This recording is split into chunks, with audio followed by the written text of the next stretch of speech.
Hello and welcome to the Worn and Wound podcast. We are back in studio today. Me, I'm Blake Bettner. That's who I am. I'm joined with Zach Weiss. Zach, hello, welcome. That's me.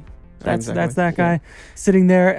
And I'm really excited about today's guest. We've known him for a long time. We've been good friends for a long time. He is the one and only Mr. James Stacy. James Stacy, welcome to the podcast. Thanks for being here.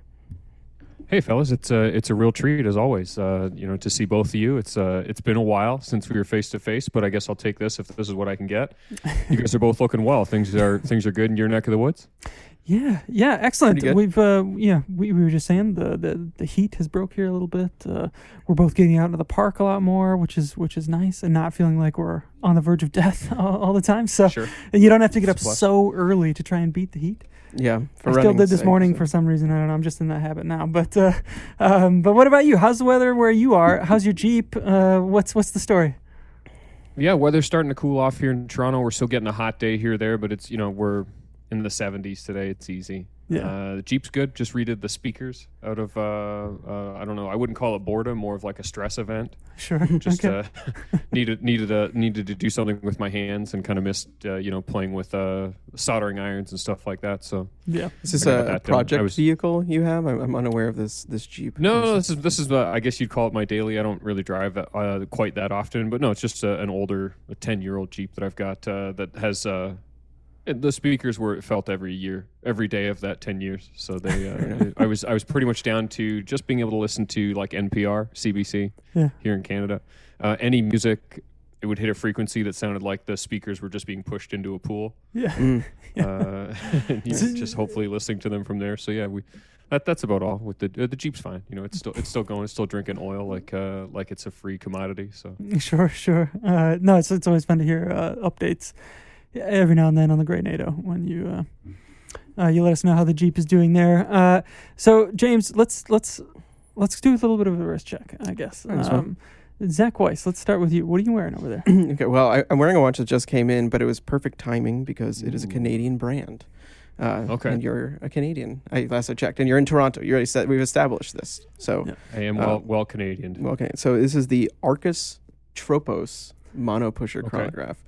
And it's a new brand, and what they have done is modified a Seagull 1901 with in-house components to be a mono pusher, and then they're pricing this under $1,000. And it's a very sharp-looking sort of mid-century military style watch. Yeah. I'm pretty impressed. But, it's a nice watch. Yeah, I love that brands are getting to this place where they're now not just using movements that used to be maybe a little bit controversial or less, accepted. Now they're modifying them, which is that's an amazing place to be. Yeah, absolutely. It's nice to see. Cool. We were talking about this the other day, but seeing the Seagull movement kind of come back into, I've been seeing it a lot more. I don't know if you've noticed this too, James, movements that like this, that just kind of appearing in more small brands and small watches. Yeah, I think I've seen that Seagull kind of have a come up recently, probably just because the pricing structure, a lot of this stuff has changed throughout COVID.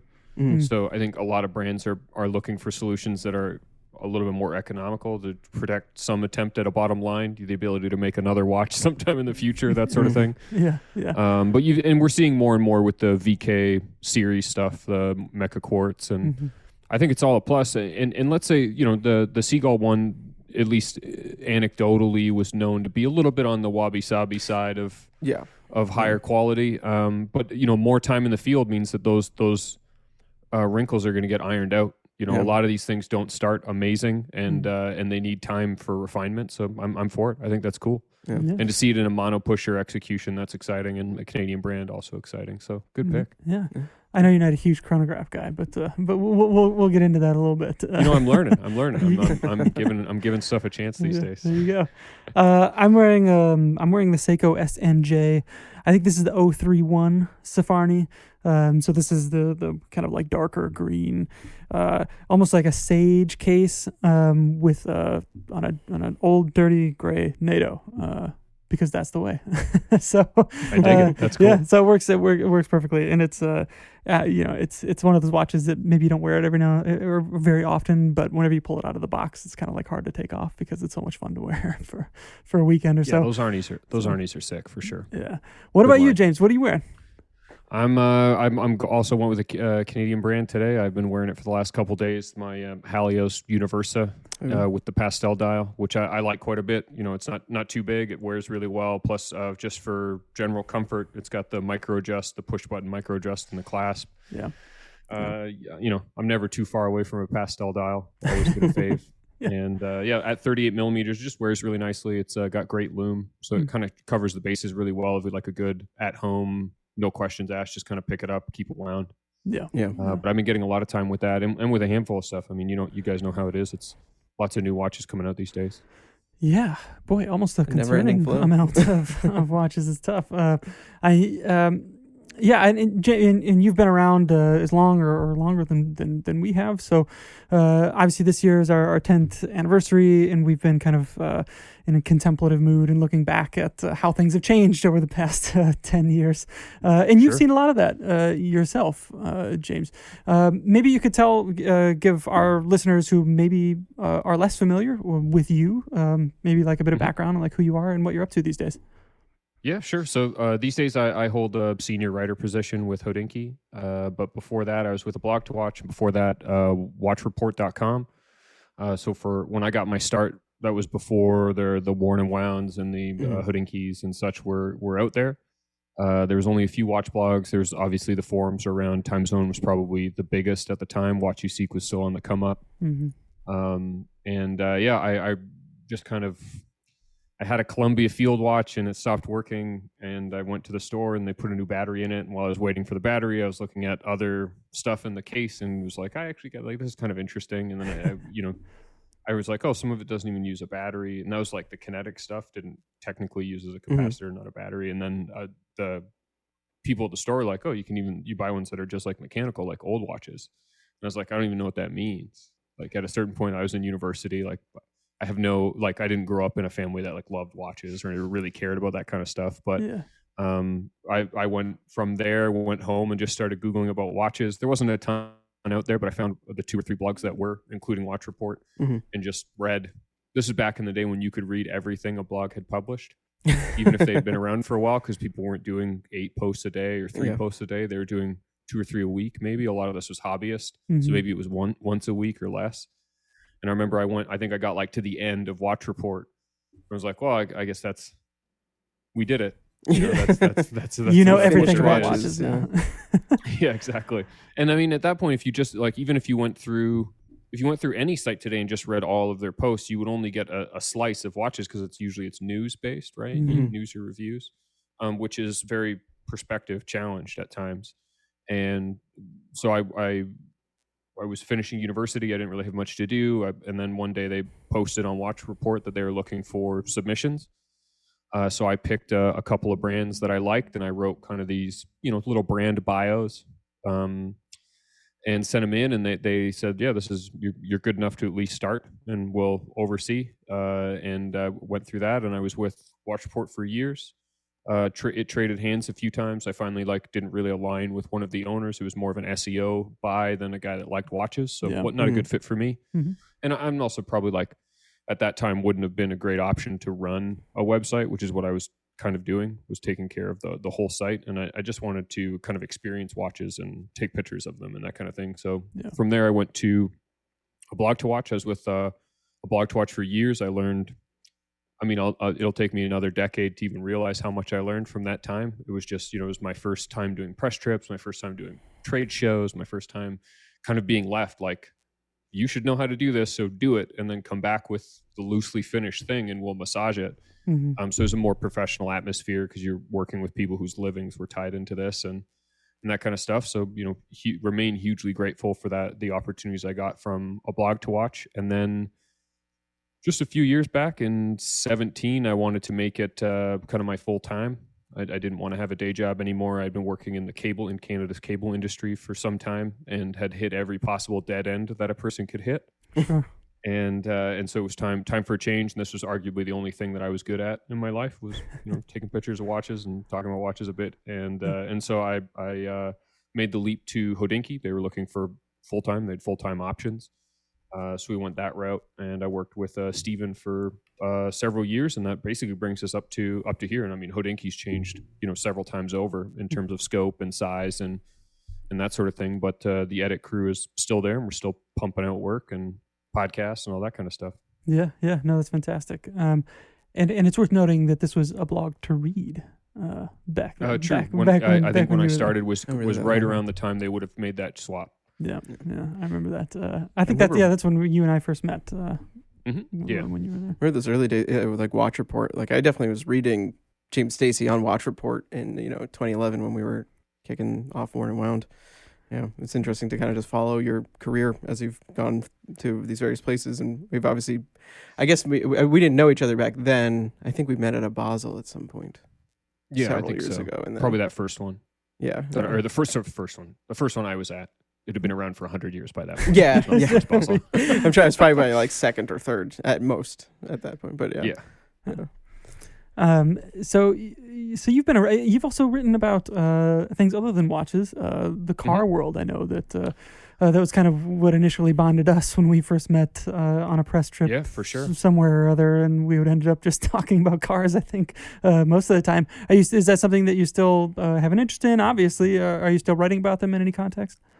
No, I carried a staff position with a fantastic luxury magazine out of Vancouver called Nouveau. And when I moved to Toronto, it was just too difficult to keep that job going without being around the team at all, and not even being based in Vancouver, because they have a cultural impact that's mostly centered around Canada, but like very much focused for Vancouver. Mm-hmm. So the job was a fantastic job, and one that I miss quite a bit when I was in Vancouver, but it just wasn't going to be something that was tenable to continue in the way that the leadership at Nouveau wanted it to, which I certainly understand. And I love cars. My first love. The first thing I kind of became obsessed with as a kid is cars and helicopters and fighter planes and all that kind of stuff. And at a certain point you hit an arc where you realize, oh, maybe I'm not going to drive a F-16 or a Cobra helicopter or something at some point in my life. So maybe we'll dial that back just a little bit and shoot for supercars. Yeah. So the nice thing about the job, there were a lot of great things about the job with Nouveau, but the nice thing about that job was it kind of immediately made me a big fish in a relatively small pond, because there aren't that many full-time automotive writers in Canada. And this was I think a post a week so it wasn't full-time, but they had great industry connections, so I almost immediately started getting invited on trips that would otherwise require a pretty beefy business card if you were in the American pool where there's hundreds of writers. So it was sweet to be able to go on and get to drive. At least while I was doing it, I'd probably driven all the really disturbingly fast stuff out there. Any like memorable, scary experiences behind the wheel of a McLaren or something like that?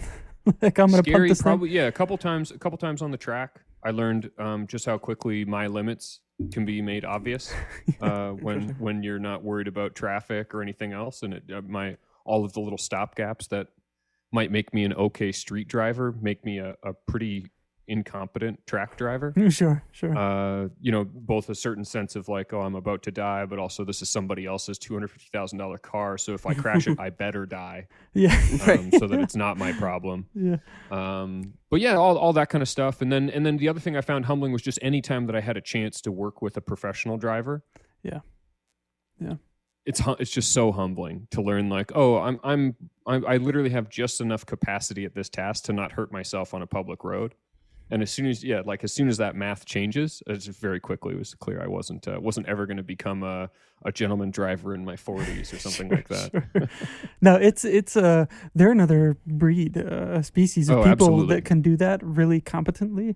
I remember taking a lap around Sears Point in I don't know what they call it now, in an LFA with Derek Bell driving. And this was for some Lexus event, and just feeling like, boy, this feels like the car is really not under control and it's sliding around everywhere. But for him, he was just kind of like holding a conversation. Like it didn't look like work at all for him. Like how they can keep that right on the balance and going so fast. And it's completely horrifying, but also completely exhilarating as well. Yeah, it's a fantastic skill set for sure. And one I've always admired. Yeah. So let's get back to watches. And just in the interest of kind of like looking back a little bit and connecting kind of the past to today, is there any brands that stick out to you like way back then that like kind of really like drove your enthusiasm in the early days? That maybe like you still have maybe sitting around in the back of one of your drawers that you bring out every now and then that kind of like sync you up to that, like, this reminds me of why I love this hobby so much. Yeah, I mean, the easy answer is it's Seiko. I think it's Seiko for a lot of us. They were kind of my intro to mechanical sport watches, and because their price points changed a little bit in a decade, but not a ton. They still offer stuff at $250. I think there's less of the stuff at $80 than there used to be a few years ago. Yeah. With the Seiko 5 series kind of pushing up into 3 figures. But for a while, you guys remember, somebody would say, I want to watch, and you go, okay, are you okay with something that's an automatic? And then you describe what an automatic is, and they're kind of interested, and you go, all right, well, you just buy an SNZJ, and it doesn't matter what the numbers are. Pick the color you like. You'll love it. It's not that big, super easy to read. The loom is good. It'll run like 20 years without service. Yeah. And those are like $80 or $90. And now, I was writing a story the other day, and out of curiosity, I went and looked at like the current street price for an SKX 007, which I think I've probably owned, I still have one, but I've owned a couple in my days, and I don't think I ever paid more than $250 for them. And they're like $800. What? To buy one. Oh man. To buy one, and I'm probably quoting CAD, so we'll call it $600. Yeah. I didn't realize they got up that high. I haven't looked for one in ages though. Yeah, I know you're right. I guess that but if you go. Oh, I was just gonna say, because they discontinued them, but for a while they were still available. So I guess it's finally catching up. Yeah, it could be a demand thing. It could be an implied demand. Like for all I know, there's warehouses of these things, right? Like, and there's just a guy that goes into the back and grabs one and makes it, seem like it's worth $600. Like those are great watches, but $600 is different math than it was a decade ago, right? Mm-hmm. Yeah. But yeah, I would say the core is like Seiko dive watches, SKX is. Monsters, stuff like that. And that's still where I find is like the sweet spot even today. Like the most happy I've been with a watch I bought recently was with that SPB 143. Yeah, and that's exactly we're all owners of we all versions of that own watch. different versions of this watch, and I think we all such an impressive watch. Yeah, I think we're all equally like impressed with it, and that has really kind of slatted into that. Yeah, I mean, I remember a reader and a friend of the site, Thomas Hall, when he picked one up, he immediately wrote me. He's just like, Zach, I got to send you my watch to review, and I was like, oh, you don't need to do that, but he was like, no, I insist, you got to have it, and so he sent me his to take a look at, and when I took it out of the box, it was one of those moments where it was just like an immediate wow. Like it seemed, I think I wrote this in a review, but Seiko had stepped up the finishing a notch, but just the proportions and everything. And I mean, it totally, I bought the watch. It won me over thoroughly. And yeah, I agree. That's been one of the most satisfying watch purchases in some time. But then, I picked up a $400 the everyday tuna not that long ago, and that's those are sweet. Equally as fun. I mean, it's a different style, but I have watches that cost a lot more than that I will choose the tuna over wearing. It's really there's something very satisfying about that watch. And you own the all gray, the gray dial, gray bezel. It's a black bezel, but the standard, like the 143. Yeah, okay. And you've got the blue dial, the 149, I think. Yeah, it was the blue gray kind of. And then you have and I've got the anniversary, the white dial with the kind of inky blue bezel. So the 231, 213, 231. Yeah, it is that. Which and it's they're fantastic, and it's such an easy watch to wear. And it kind of it had me thinking about something, and I heard you and Jason kind of talking about this. You were alluding to a watch that you had seen recently that you couldn't talk about publicly, but Jason had made a suggestion to you that just sell all your watches and go all out and get this thing. Is that something that you've ever seriously considered before? And would that take out the joy that we get from these kind of core pieces that drive our enthusiasm? I mean, I think if I was going to go sell everything, and for those listening, I'm not a collector. I don't have some 300 watch collection that's just waiting for my day at Sotheby's. That's just not the world. I have a couple Seikos. I'm lucky enough to have bought a Rolex before they got crazy expensive. And if I went ahead and sold those, I don't think I'd get anywhere near a legit Grail. like a 5164 Patek would be one Yeah. that I if I bought that, I wouldn't wear any other watch. I would just This is the travel would be- time it- Aquanaut for. yeah. Okay.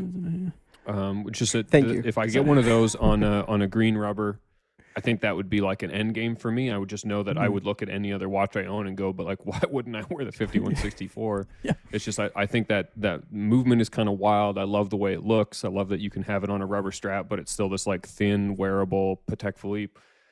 And then the other watch in question, the one that I can't speak about and won't, it's an A plus thing, but it's also like if I sold everything, I don't even know I'd get halfway there. Yeah. Yeah. So it there's just an economy of scale. There's a reality. Like all of us have to be realistic in what part of the watch world we actually practice. Yeah. For sure. Yeah. And I'm not a black belt. I'm just not. I'm not like some heavy hitter that can, take down big watches. And sometimes I know lots of people who will buy watches to experience them knowing they'll have to sell them because they can't. Yeah. It's not not everything can be kept. Yeah. And in my scenario, I just like to buy them and wear them and kind of beat the hell out of them. And then if it turns out that I get kind of bored or that I just flat out don't wear them for a while, then I sell them. Yeah. But for me, I think even if I sold everything, I don't think I'm selling stuff like the Explorer 2 or the SPB. Like they're just perfect watches, even if you have others. Yeah. Maybe unless the other was something like a 5164. But who knows? Like I could also get my hands on that and then it not hit me the way I think it would. There's some Grail fever tied up in that. So. Yeah. Oh, undoubtedly. Right. It's sometimes you don't want to meet your heroes kind of thing. I think that's a perfectly reasonable approach. But you mentioned something else shortly thereafter about about kind of opening up your watch box and looking at some of the watches that you don't wear all that often or hadn't worn in a while and pulling them out and giving them another chance. And this is a concept that like really I like thinking about. And sometimes I'll pull a watch out of a box. I think for you it was the Doxa that you'd put on, and then it kind of like reminded you. You kind of like fall in love with it all over again. Oh yeah, for sure. Which I know I've done a time or two, and there are certain watches that I kind of like. In the morning, I don't want to put that on. If I put that on, I'll wear it for the next like 5 days and nothing else because I love wearing it. And you have to kind of like dole out, especially if you've got other watches in for review or you need to you have responsibilities, right? Yeah. It's a tough life, people. Okay. Very, very So, real problems. but I like that concept of it's there for a reason, and sometimes you have to like remind yourself why you keep that watch in your collection. Yeah, for sure. Is there any other watches besides the Doxa that you've done this with, or that you found that you have to kind of rediscover and kind of re-fall in love with? I mean, most of my vintage stuff is all like pretty humble and fun. But that stuff, like, it's easy to just not think about it. Yeah. Especially because if you're in the new watch cycle, it's easier to try and keep up with stuff because you know what stories you might want to write about it. Yeah. Being the professional writer that I claim to be, I got several stories out of the Seiko purchase, which is good value, I suppose. Yeah. But with some of the older stuff, it's just sometimes you open the box and you look at it and you go like, well, what kind of flavor do I want? What kind of mood do I have? To kind of fulfill, and then some of it isn't always appropriate all times of the year. So I find I wear some of the vintage stuff more when I'm wearing a sweater and I know I can cover this watch that won't survive one hit against the door jam at the speed at which I tend to hit door jams. Whereas the Halios, the Seiko, the Doxa, like I don't worry about them. You It's just all good. put a scratch on them. It's your scratch. Yep. Yeah. Yeah. At what point how many watches do you need to have to be considered a collector? Actually, I don't know if it's a number as much as in my mind it's more of like how you view them. If they're like if you're checking off boxes by getting them, I think you're collecting. Yeah. If it's more of a play at trying to experience something or well, I wanted one, I got it, I had it for a while and then it went, then I think it's more of like an enthusiast thing. Like and also I think I could be wrong and I've definitely had this conversation with people before. I think there's something. The better the collector, the more specific the intent. So okay. It'll be these really detailed pulls. Like I want. It won't just be the reference. It'll be the reference and then a specific thing about it, or this dial was weird in this way, and that's why I want it because it complements something else I have, or maybe it's all double signed by the same double signature. It's all Tiffany's or something like that. And I like that specificity. It's just not the way I'm wired. And even if it's not the way I'm wired, and it's also not the way I'm funded, right? So a lot of like to operate at that level, you're that's like heavy hitter kind of zone. Yeah. For how you and for me, I just like it. Sometimes I see someone like with the Seiko, the SPBs when they were announced early last year. I remember seeing them and just thinking like, that's the Seiko I've wanted for a really long time. Let's see if it actually holds up. And just the day it hit the gray market sites, I bought one because you couldn't get them in Canada. So yeah. No, that's interesting. And in terms of like what defines a collector, we get into a lot of defining. I feel like on the podcast, we're curious. But I kind of wonder. I mean, maybe you could have one watch. It's perhaps just always having the desire for that next thing is what kind of keeps, you could collect, but just keep rotating one watch in and out. The amount in the reserves is almost, at a certain point you're an archivist, perhaps not a collector. And maybe there's something to that. Yeah. I was talking to this Lange collector the other week and about this one Lange reference that I'm quite fond of, and I was asking him questions about it because I knew he had one, and then he said, "Oh, I have it in every metal that they made it in," and I kind of looked at him like it didn't cross my mind, but I guess this is kind of what you're talking about. Like it's a completionist of I like this thing. I have to have like kind of all of them. Whereas I think I have it's not like I probably have too many. Like I have a lot of watches, not tons of watches, not like hundreds of watches, but I've got like more than probably the average person. But I wear all of them, and there's not like a specific vision that drives what I can't buy that watch because it doesn't fit with this theme that I have going in my it maybe is a little all over the place, but they all fit with like my style and they fit with my lifestyle more importantly. And I feel like even if I like a watch a lot and I find it beautiful, if I don't feel the urge to wear it every now and then it kind of loses interest to me because I want to be able to create experiences in these watches that kind of endear them to me over time. So all the watches that are in my watch box, I wouldn't hesitate to pull any one of them out and wear them pretty much at any given time or location and do whatever in them. And I think, is that a collection? Do I collect them, or am I just kind of, I'm an enthusiast? What do you call yourself, James, if you don't call yourself a collector? I think I'm a watch enthusiast. I would like to. I would love the clarity of mind and purpose required to become a real collector. I just think it has this focus to it, and I don't know. I feel like it's almost more the purview of people who aren't also just operating in the watch space as a writer or a content creator or something like that, where there's this purity of just this is my hobby. And I'm really focused on these. I have a big presence on the specific boards for this type of watch or this brand of watch or something. And I think all of that is what kind of informs the different levels of a collector. Because I think that you could be a guy that buys a watch every couple years and has a little box on his desk and never reads the Worn and Wounds, the Hodinkis, or the rest, and still be a collector. It's just your mindset. It's how I think if that's how you're comfortable seeing this obsession or any obsession, then it's a collector. In my mind, if my tenure in the watch space were to end today, if I say something so terrible on your podcast that I get canceled or whatever, I could probably downsize to one or two watches, and then I'd probably find a new fascination. Whether it be, I have a penchant for high-end audio or maybe cars. If I had more parking spaces, I'd own more cars. That's the only thing that really limits my terrible decision-making. Yeah. That's the bad thing about watches. You never run out of room, right? No, they're not hard to insure. They're very easy to store. They're easy to move from one place to another. Yeah. They are a very collectible thing, regardless of whether you believe you're a collector, whether you would identify as a collector or not. They're a very easy thing to keep. And they don't really require much service, generally speaking. So Well, and these days they're almost like a liquid asset, to get rid of if you need to. Well, and this is another thing that I think has changed a lot in the last 10 years. I didn't really notice this kind of a scene when I first came onto the scene. I wasn't on Instagram. I didn't notice certain celebrities wearing this or that, or a certain hype around some watches. I remember the first sub I bought. I had issues selling, and I think I sold it for $2,800 or something. It was a 14060 two-liner, and you just didn't think about things the same way that people do now. Do you think that this is for the better or for the worse in terms of just the hobby as a whole? So I think my gut answer is just it would be pretty gatekeepy of me to say I wish the people who are just in this because there's value behind what they're buying, I wish those people would go away. And there's definitely part of me that feels that way. I feel like I'm 10 or 15%. I do wish that they would go away and the watches could return to a more normalized price point. But let's also be clear, like the same fascination that's applied to watches that has seen this kind of increase in interest also has given us our jobs. Yeah. I think it's a good thing for us that sure. people love watches, right? A really good thing. Yeah.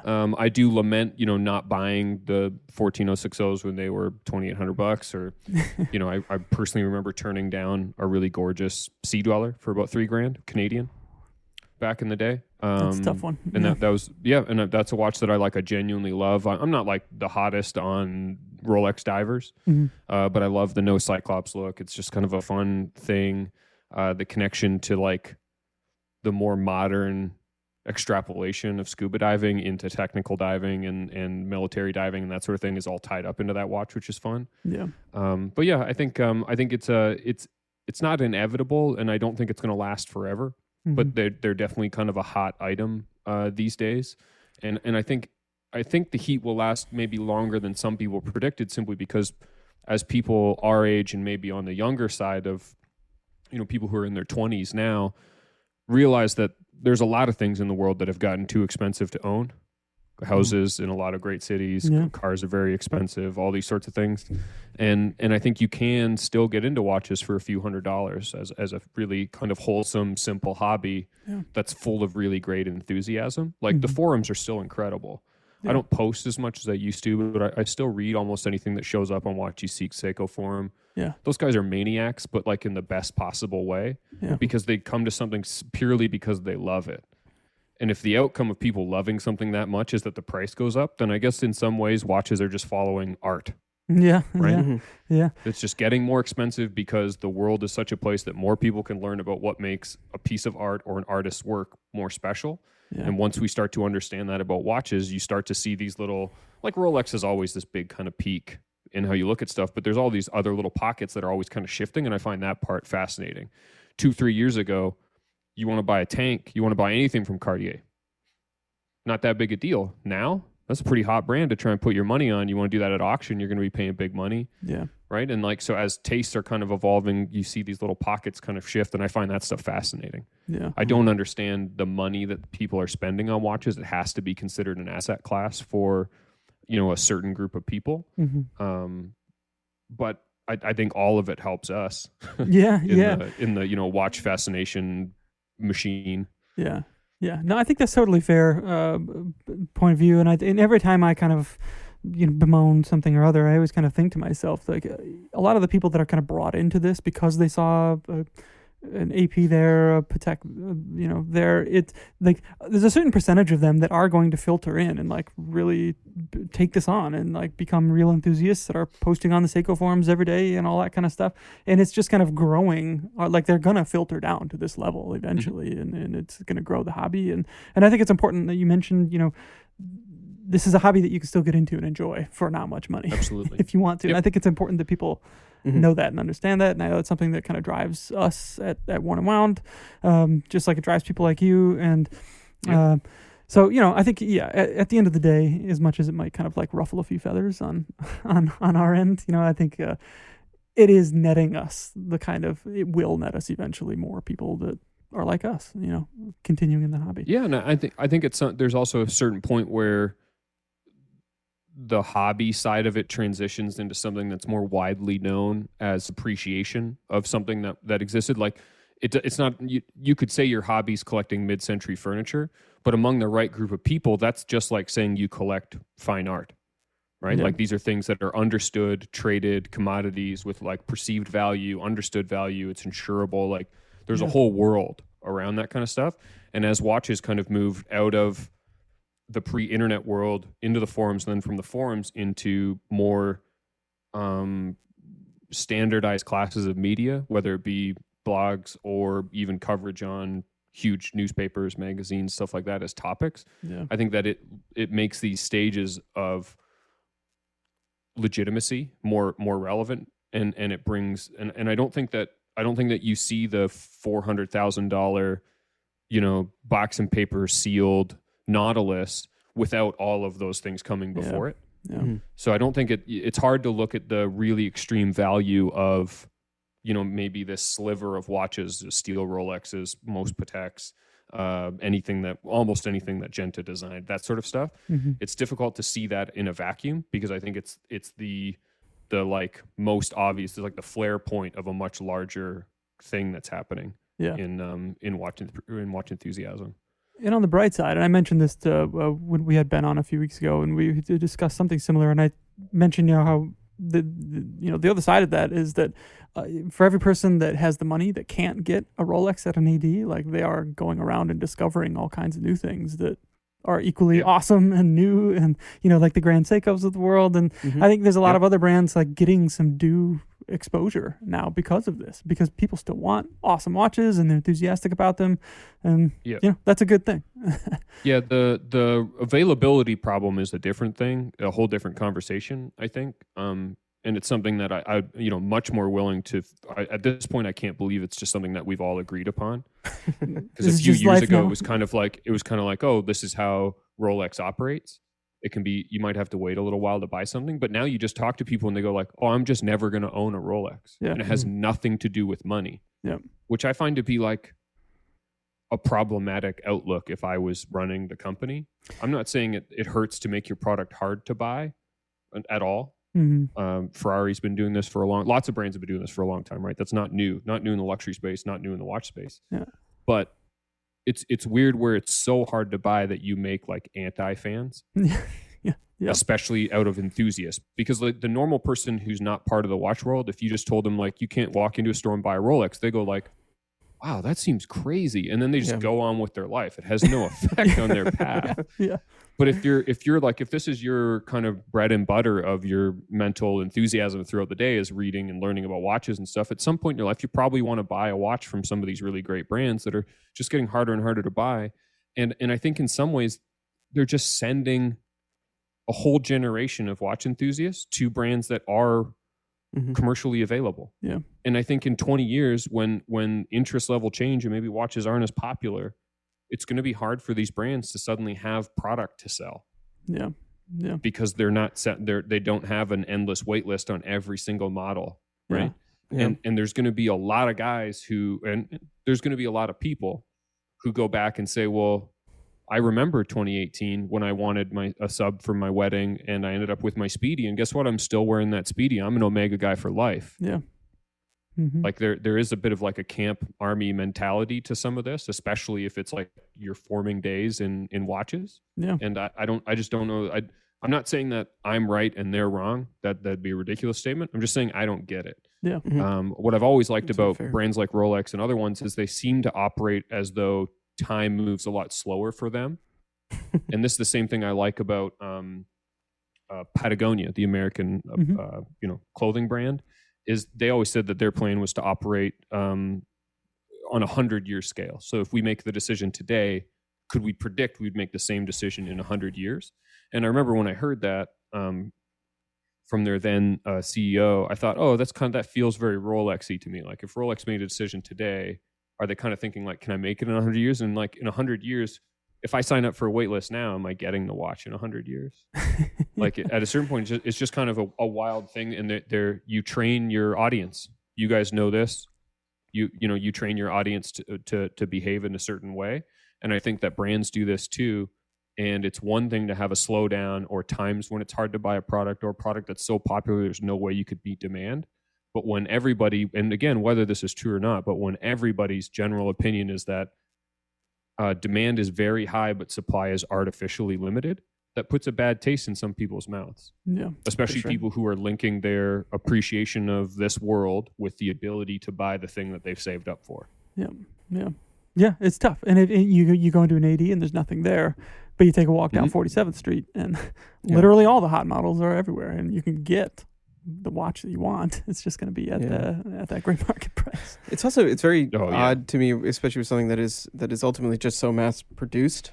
It is your modern sub is the same as the guy next to you's modern sub. These aren't the level of craft. I mean, not to say that there aren't great watches. Everyone knows they're a great watch. It's a very refined machine, but some of these brands, like, I mean, great, you said Grand Seiko, we think we talk about them a lot for this reason, but they bring a level of craft to their watches, and that gives it a little bit more of this sort of like a, je ne sais quoi, that maybe that watch will be just a little more different. So to wait for a thing that to me is almost cookie cutter.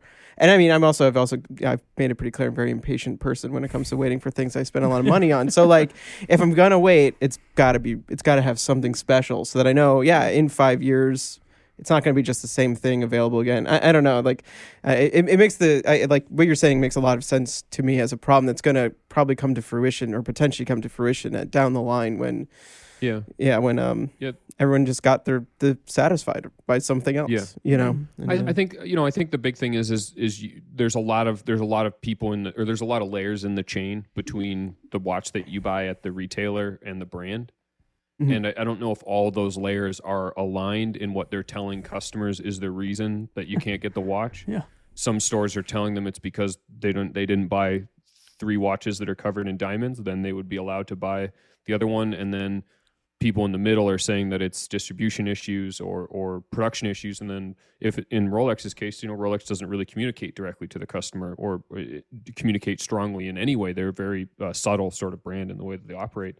And I think that they could continue on the path they're on if they just streamline the communication to the end point and explain to people why you can't get one. Yeah.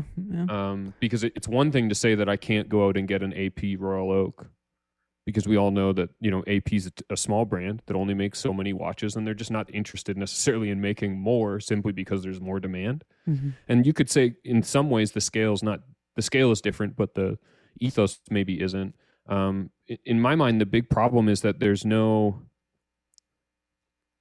I don't mind waiting for something, especially if it's something I've done all this research on and I've prepared myself emotionally for all of that. I don't mind waiting for something. I think what would be interesting is the ability to actually know what that wait is. Yeah. To have, and not add some transparency to the brand. And this doesn't have to be a Rolex conversation necessarily. It could be any brand making almost anything. It's just like, look at what others in other areas have done. Like if I go into a store and I say I want to buy a really awesome watch, the new Explorer, a new 36 millimeter Explorer, and they go like, oh, well, we'll put you on a wait list. And I go like, well, is that an Excel sheet on a computer that lives here? Does Rolex know who's that wait list? Does a distributor who sells you the watches, do they know who who's on the wait list? Is their wait list real? Is this a pen and paper thing you write down and then you chuckle as you go to the back for a coffee? Like, does it mean anything? And in other spaces, let's say you're buying an in-demand car, you'd get an allocation, and that allocation be managed by somebody. So you get email updates. Yeah. Let's say hypothetically you ran a brand that was crazy popular for watches, and when somebody came into the store, instead of saying like, oh, you're on a wait list, you could say, well, we have a little computer here, fill out your information, and that actually puts you on some sort of a wait list. Mm-hmm. And when your allocation for a watch is ready, you can tell us which one you want and what color and the rest of it. Yeah. And then we'll tell you when it's being made, and then, it's shipping now, and in 2 days it'll be here for quality check. And then, like, I'm not saying it has to be like buying a Domino's pizza, but I just feel like it would be a little bit easier for people to understand what's going on if there was just a little bit more tech between them and the endpoint in explaining, is this a real thing? Like, is a wait list even real? Yeah. And does it, like, it should mean the same thing at every single AD. I feel like it means something totally different wherever you walk in. Yeah, I think at that point you would be taking the wait list away from the AD, which I'm sure that they don't want, because it's part of how they manage clients, and that's an old school side of the business that I wouldn't necessarily say you want to mess with. But yeah, it seems to be a sore point. I mean, for me, it's less of an issue because I'm not in the world where I'm fretting like I don't have $10,000 to spend on a watch that I can't buy. But it definitely is for a lot of people an issue, and it's something that I think requires a solution. I'm not saying anybody has to change the way they do business, or again that I know how to do business better than some giant, long-standing luxury watch brand. It's just an idea. I feel like 2021? I feel like technology exists to help manage this kind of stuff. Whatever that blockchain is. I don't know. So, James, I wanted to ask you about... Sell me an NFT of my watch. And just something in the NFT that counts down. So I know you bought a chronograph a while back, like a gold chronograph, was it? I did, yeah, chronograph Swiss. Do you still have it? I do, yep, I do. It could use a new crystal. The crystal's broken. Not badly, it's just a little crack on the edge, but I still have that. Not one I wear a ton this time of year just for humidity. Yeah. I have a lot of mechanical sympathy for vintage watches that I haven't had looked over by my watch maker friend. Yeah. And this one hasn't made it out. I have like 5 or 6 watches that have to go his way for variety of small things. But it'll be more of a fall watch certainly. But I absolutely love it. It's a little chronograph Swiss in solid rose gold. I mean, it's chronograph Swiss. You have to remember they were like an entry brand that was kind of designed to be, if you came to Switzerland and then you were leaving and you hadn't bought a watch, you might be at the duty-free store and you'd see chronograph Swiss. Which is a funny thing to look back on. This is from the 40s, because it is quite a fancy thing to look at now. But even like you say solid rose gold, but like it's hollow lugs. Like they cut corners. I think the watch is absolutely gorgeous. I really, really like it. And I bought it from a friend of mine, which makes me more happy when I wear it. I think of him and all that kind of stuff. So I think it's a lovely thing. I also, around the same time, I got the Aquastar Deep Star. That's right. It's also okay. a chronograph. Yeah. And I love that as well. It's a 30-minute chronograph, so that I was going to say that's a chronograph too. Yeah. Yeah, the usability of a 30-minute chronograph is fine. I find them more useful when they can time longer bouts of time. But yeah, I'm coming around on chronographs a little bit here there. So I think deep down, just a GMT guy is always the one that I'm most fascinated by. Yeah. That's kind of what I was coming around to ask, if your feelings had changed. I think you and Jason had done a thing a while back where you kind of get a watch that was out of your comfort zone a little bit. I think he went with an Anordain, which I believe he still he's become quite fond of of Anordain, and we love Anordain around here, of course, as well. And then you did the chronograph as well, and it had kind of surprised me because I don't know if we had ever talked about it. Just to hear that like you were just not a chronograph guy. I think I like simple and I like legible, but I don't like minimal. I've learned this. I always thought deep down that I would buy a Mondain or a Bauhaus, like a Max Bill Youngins or something like that, and be like, oh, this. I'll wear a black turtleneck and I don't have to think about it anymore. I just have this like look and I'm locked in. And then it just like it doesn't work for me. I like a sort of like simple big loom sort of dive watch. Yeah. And I've branched out a little bit. I've in the last couple of years found a lot of love for gold. Not as much money necessarily. And especially with the fascination being in sports watches, mid-century sports watches, anything that isn't that, including the stuff that is from that era but is gold, the prices were depressed for a while. And still are in many ways, provided you're willing to pony up for solid gold. But there's so much fun in the market that's outside of the normal range, which is why we did that sort of watch comfort zones episode, because I think it's something that happens to all of us is you start to turn away from certain things that like maybe you don't fully understand, or at least it happens to me a lot. And then when you get a little bit of guidance from someone who's in that camp, you find all these sweet spots and these great little treats in there. So and it's always nice to try to attempt to keep an open mind. That was a great idea, and I like how that all played out with you guys. So what's next? Are you chasing anything in particular? You got your eye on anything or any brand that you're kind of paying attention to these days? The last one that I had in that I am still very much considering buying would be the Bremont S302, their GMT diver. Okay. Yeah. And, while my taste in GMTs is typically for what I like to call a flyer GMT, so one with local jumping hours. Yep. This one has 24-hour, but it has a full an actual dive bezel, and I think that's a fair trade to go with the adjustable 24-hour hand, but no silly 24-hour bezel. Yeah. It took me quite a few GMT watches to realize that in my world, at least, the ability to do the home time on the main time display or your local time on the main time display, and then the hand to UTC, and then rotate the bezel. So do you technically get 3 time zones? That's meaningless. I don't need that. That's far too complicated to track. And where I might want to know what time it is for my family, and having that packed into an otherwise really solid, nicely sized, beautifully made dive watch, which is the S300 series. I think they nail that really well.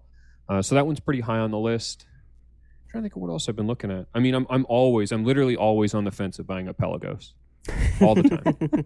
I've been here for like 2 or 3 years. Just like I watch the prices really carefully, and they don't really move, which I find really reassuring. Yeah. If everything kind of goes up, they go up a little bit. If everything starts to go down a little bit, they just kind of hold. And so they've been sitting like pretty squarely at a price, at least once the in-house series had kind of taken hold as probably being more prolific than the two-liners. Yeah.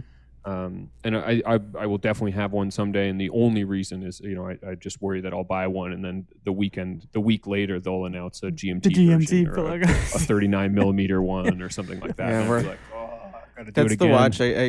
If I've said it a few times, I think I have to actually do it. If they come out with like the 3940, like I have to just shut up and buy it. I have to, Yeah, like a Just do Pelagos 58 or something like that. yeah, because I It keep would like be an waiting. insanely yeah, good watch. It would be insane. It'd be Yeah. insane. It's a watch that I think we're all quite fond of around here, and one that we kind of internally talk a lot about as well. So Yeah. it's nice Yeah, to hear. they're killer. Great minds, right, James? We're all. Oh yeah, well, I think if you like sports watches and you like dive watches, that's the easy. It's the modern one that's gettable. Yeah. There's also if you haven't worn one, if you haven't spent any time with one, it's a watch that it feels like they left no detail without some consideration. Mm-hmm. So the finishing is great, and it's titanium, which isn't necessarily that easy to do. Mm-hmm. And the bezel's amazing. The lume is amazing. There's no weirdly sharp edges. The bracelet is way better than it has any need to be on a watch of that price point. And then they give you one of the best rubber straps in the world. Yeah. And it's just a really well thought out package that doesn't feel like you're buying it because what you really want is a 1665 or a Sea Dweller double red or something like that. Yeah. It just feels modern and now, and like you could buy it and then wear it for 20 years and your body would be beaten up and broken by the end of those 2 decades, and it would be probably fine with a few scratches because it's titanium. Yeah, and I think it would still It's look. making me want one. Yeah. All right, James. Tell us what. So if you're listening to this right now, and this is the first time that you're hearing James Stacey, and you think, oh, he's pretty good, I would like to hear some more of that. Where can people tune in to hear more of you? Oh man, I get around, so You're a busy guy these days. Take your pick, I suppose. Hodinkee.com is where you'll find my writing and my photography. I also recently took over hosting duties for Hodinkee Radio. So if you want more of my voice, that's one option. If you want even more of my, I don't know necessarily why you would, but if you want even more of my voice, there's 160 past episodes of The Grey NATO. It's a weekly podcast that I do with my good buddy Jason Heaton, who's also a watch writer and a diver and an adventurer and the rest of it. So yeah, that's kind of lots of podcasts, lots of writing. If you just want to see, I don't really post that much these days. It's just doesn't seem that interesting. But if you want to try and keep up or have a home plate for any major stories or other stuff, it would be the Instagram, which is J.E. Stacey. James Stacey, huge thanks for coming on the podcast today. It was a real pleasure talking to you. Oh man, a treat as always. Great to see you both, and huge congrats for how the site's going. It's Thank been you. Always fun to watch and appreciate and enjoy all the great work. All right, thanks a lot, and until next time. See you, fellas.